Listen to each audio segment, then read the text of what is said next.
Hey, what's up guys, Will here for GSM Arena. Now that the iPhone 16 series is out, the iPhone 15 series offers some pretty good value, and from last year there are two Pro models to choose from. On one side you have the iPhone 15 Pro Max, which is their top model. And then there's the iPhone 15 Pro, which is smaller and packs a different telephoto camera. When you crunch the numbers, which one comes out on top? Let's put the iPhone 15 Pro and Pro Max head to head and find out.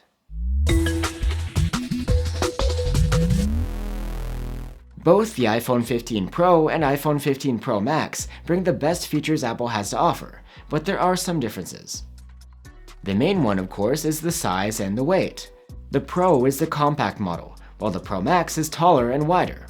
Both phones are more lightweight than you'd expect, since they have titanium frames rather than steel, but the Pro Max is over 30 grams heavier. You get the same ceramic shield glass on either phone. The difference in the screen size is a major factor in deciding between these two phones. On the iPhone 15 Pro, you get a 6.1-inch LTPO OLED with a 120Hz refresh rate. The Pro Max's display, on the other hand, is larger at 6.7 inches. This amounts to about 20% more screen real estate. When it comes to brightness, sharpness, refresh rate behavior, and HDR support, you get the same experience on both phones. But the screen cutout, which hosts the selfie and 3D TOF cameras, eats up a lot more of the screen of the smaller phone. If you prefer a big screen for things like watching videos or playing games, the Pro Max could be the better option. There are stereo speakers on either iPhone, and both have great sound quality. The iPhone 15 Pro Max is a bit louder though. Battery life is another difference between these phones, as the Pro Max has a larger battery capacity. Indeed, the Pro Max scores an easy win here, with significantly higher numbers in all of our tests. Still, the iPhone 15 Pro isn't too bad.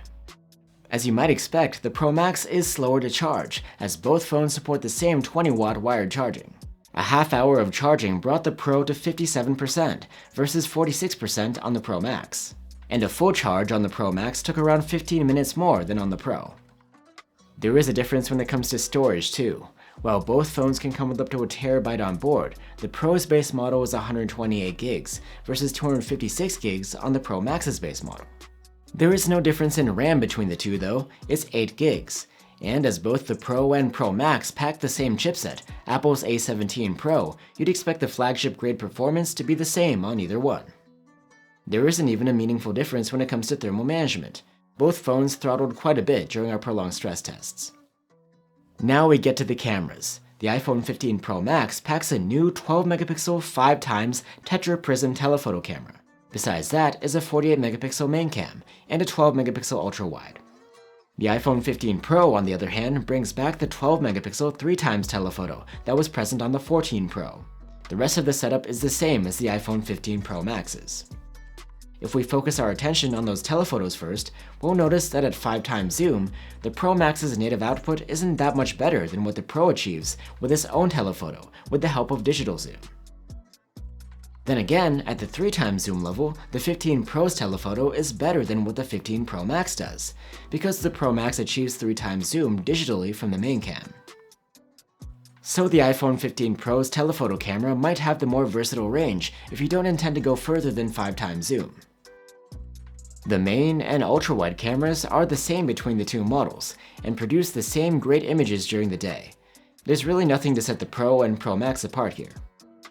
In low light, again the two phones behave identically, and you'll be getting the same shots with the main and ultra-wide cameras. Video recording and selfie quality are identical between these two phones, and we'll drop links to their dedicated reviews if you'd like to check that out. So that was the cream of the Apple crop, the iPhone 15 Pro and the iPhone 15 Pro Max. With the Pro Max, you get the larger screen and better battery life. The speakers are slightly louder as well. Meanwhile, the iPhone 15 Pro has the compact build and slightly faster charging speed. Its 3x telephoto is actually able to keep up with the 5x one on the Pro Max, and the Pro is also about $100 cheaper if you compare the 256 gig versions. In the end, both phones are excellent all around. It really depends on if you need a large or a compact phone and whether you need to save a bit of cash. Thanks for watching, and I'll see you on the next one.